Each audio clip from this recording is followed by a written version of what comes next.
In Srikakulam district, Arasavilli Suryanarayana temple, built in the 7th century AD, a sort of miracle happens twice every year.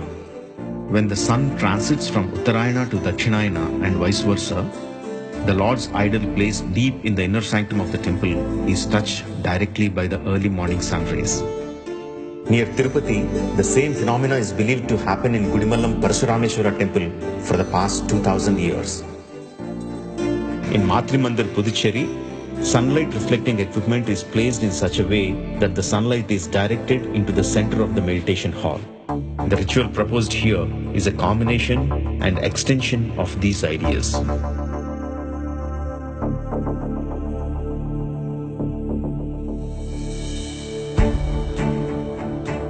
On the terrace above the central hall, a series of mirrors are placed in a contraption that has the ability to turn or rotate in 360 degrees. The whole movement of the rig is computerized. When the required time, say 9:15 am, is input into the system, the rig moves in such a way that the first mirror catches the light from the sun and reflects onto the second one, which in turn directs the light onto the third mirror. The third mirror then makes the subtle adjustments to trace the sunlight along the wall of the statue.